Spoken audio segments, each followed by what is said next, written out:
Good morning student. 10th class SST हम लोग पढ़ रहे हैं। चैप्टर हमने पढ़ा था कल, लास्ट टाइम हमने पढ़ा था बिंदुसार तक। बिंदुसार तक पढ़ने के बाद में अब हम पढ़ेंगे अशोका के बारे में पढ़ेंगे और बिंदुसार के। चंद्रगुप्त मौर्य मैंने आपको बताया था कि चाणक्य ने उनको स्टैब्लिश किया था, उनके गुरु थे चाणक्य। अच्छा, एक चीज बताइए 10th क्लास की, आप लोग सीरियस स्टडी क्यों नहीं कर रहे? आपको क्या लगता है कि आपको बहुत टाइम मिल जाएगा एग्जाम के लिए? जो टाइम आपका जा रहा है that is only and only your loss.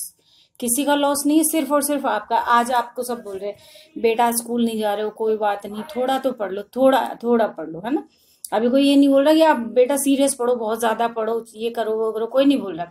लेकिन जब एग्जाम आ जाएंगे और जब आपका रिजल्ट आएगा तब यही सब लोग बोलेंगे आपसे, ये क्या किया तूने, ये परसेंटेज डाउन होगी, पढ़ नहीं सकता था।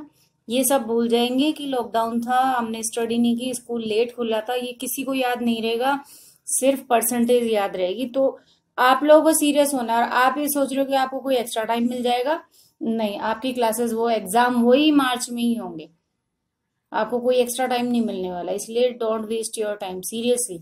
ओके, आज मैं आपको एसएसटी का जो चैप्टर है उसमें बता रही हूँ। बिंदुसार के बारे में हम लोग पढ़ेंगे। बिंदुसार जो थे वो चंद्रगुप्त के बेटे थे। पहले चंद्रगुप्त मौर्य है जिन्होंने मौर्य जो वंश है डायनेस्टी उसका स्टैब्लिश किया। चंद्रगुप्त के बेटे थे बिंदुसार।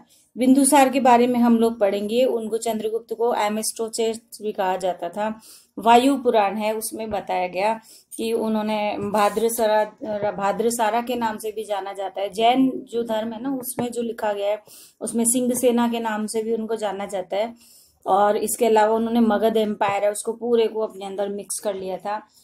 दिव्य वादन के अनुसार संस्कृति की एक बुक है संस्कृत में, उसके अकॉर्डिंग बुद्धिस्ट जो थे उन्होंने ये बताया। अशोका जो बिंदुसार है उसने अपने बेटे का नाम रखा अशोका और बड़ा बेटा था उसका सुशील। दोनों उनको अपने रिलीजन को फैलाने में उसने लगा दिया।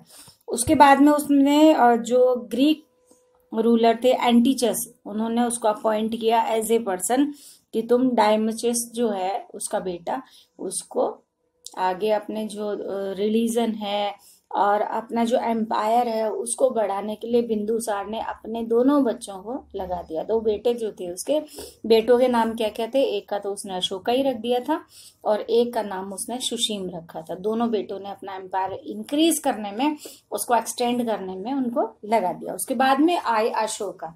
दो बेटे थे ना उसके बिंदुसार के, अशोका और सुशीम।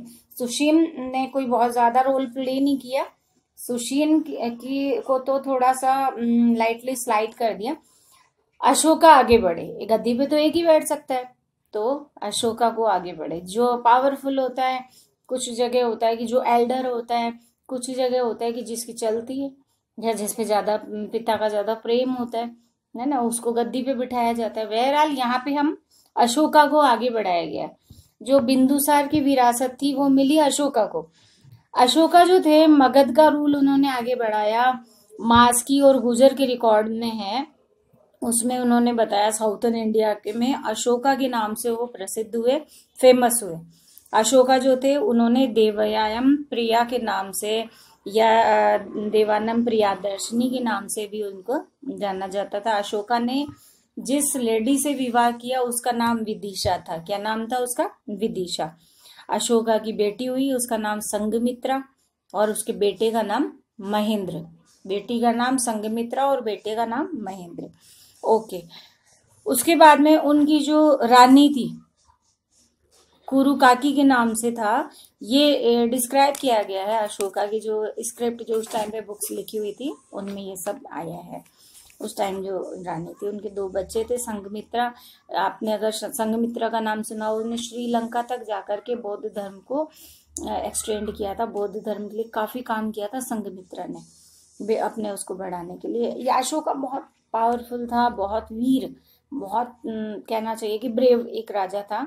जैसे कि एक बहुत टैलेंटेड आदमी, जैसे कि उसने अफगानिस्तान तक अपना राज्य बढ़ा लिया था। ये पाकिस्तान, अब जैसे इंडिया में तो था ही था, ये पाकिस्तान कुछ था ही नहीं, इंडिया में ही था ये तो। अफगानिस्तान तक उनका शासन चलता था। अफगानिस्तान के राजा अशोका थे, ठीक है। मौर्य राय साम्राज्य उन्होंने चारों तरफ बढ़ा दिया था। किसने? अशोक ने। अशोक मौर्य था। अशोक किसका पोता था? चंद्रगुप्त मौर्य दादाजी थे, अशोक पोता, और चंद्रगुप्त मौर्य का बेटा बिंदुसार, बिंदुसार का बेटा अशोक ना। अशोक ने एक लड़ाई लड़ी कलिंग की। कलिंग एक जगह का नाम है। कलिंग की लड़ाई लड़ी 261 बीसी में। उसमें अप्रोक्सीमेट 1 लाख लोग डेड हो गए। 1 लाख लोग खत्म हो गए। 1 लाख बहुत ज्यादा होते हैं। देख रहे हो ना आप कोरोना से कितने मर रहे लोग। तो ये तो ये तो कह सकते हो कि एक जैसे कि नेचुरल कैलेमिटी है। इसमें तो कोई कुछ नहीं कर सकता। अपने हाथों से 1 लाख लोगों को डेथ करने के बाद में कलिंग उसको अशोक को ये रियलाइज हुआ कि मैंने बहुत बड़ी, मुझसे पाप हो गया, मुझसे बहुत बड़ी एक गिल्ट फील आ गई उसके अंदर। कई बार क्या होता है कि हम लोग किसी जानवर को मारते हो, आप लोग जैसे वे नहीं मारते हो, आप लोगों ने जैसे किसी चूहे को मार दिया, किसी कुत्ते को पीट दिया, उसके बाद में आपको लगता है यार मैं तो गलत मार दिया, बेचारे को मारना नहीं चाहिए था। तो वो एक गिल्ट होती है ना हमारा अंदर से, जो हमारा आत्मा, हमारे जो वजूद होता है अंदर से जो एक्सिस्ट करता है। जब हम मरते हैं तो क्या होता है? आपने देखा है किसी डेड बॉडी को? टीवी में देखा होगा, सीरियल में देखा होगा, सब कुछ ऐसा ही रहता है। आँख, नाक, कान, गला, दांत, होठ सब ऐसा ही रहता है। फिर भी वो डेड है, क्योंकि अंदर की जो आत्मा होती है वो निकल जाती है। वो अंदर से जो आवाज आती है ना वो सच्ची होती है। कई बार जो गिल्ट आती है वो अशोक के अंदर वो आवाज आ गई। उसको ये रियलाइज हो गया कि मैंने बहुत बड़ी, मुझसे तो पाप हो गया और मुझे ये नहीं करना चाहिए था। डिप्रेशन में आ गया। उसके बाद में उसने धौली, इसकी कलिंग की कैपिटल थी। जैसे आपको पता है राजस्थान की कैपिटल कौन है? जयपुर। और इंडिया की कैपिटल दिल्ली। इसी तरह से उसमें मगध किंगडम के बारे में काफी कुछ लिखा हुआ था। तो उसने जब पहले जो अशोक हैं शंकर जी की अच्छे पूजा करते थे, भगवान शिव की। उसके बाद में इन सब चीजों के बाद में उसको एक गुरु मिल गए। उन्होंने फिर बुद्ध धर्म को एडॉप्ट कर लिया। बुद्ध धर्म को एडॉप्ट करने के बाद में उन्होंने इसी चीज में बढ़ाने में लगा दिया। उन्होंने उस दिन ये कसम खा ली कि मैं आज के बाद में तलवार नहीं उठाऊंगा। उसके बाद अशोक ने कोई लड़ाई नहीं की।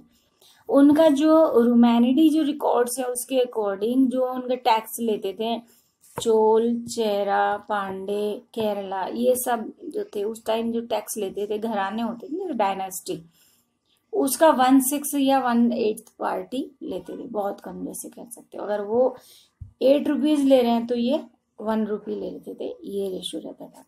धम धम क्या है? अशोक ने अपने आइडियाज एस्टैब्लिश किए। आइडियाज इन द सेंस कि अपने विचार, अपने व्यूज, कि हमको कैसे रहना चाहिए, अच्छाई से हमको कैसे एडॉप्ट करना चाहिए, बुराई से हमको कैसे दूर रहना चाहिए। इन सब चीजों को एडॉप्ट किया अशोक ने और उसको धम्म के नाम से एक बुक बनाई। धम्मम शरणम गच्छामि, बुद्धम शरणम गच्छामि, सुना होगा आपने। तो धम्म का मतलब एक प्रिंसिपल जो है हम उनको अपने फॉलो करें, एक सादा लाइफ जिए। ये सारा उस बुक्स में रिकॉर्ड है। उस चीज को धम्म बोला गया।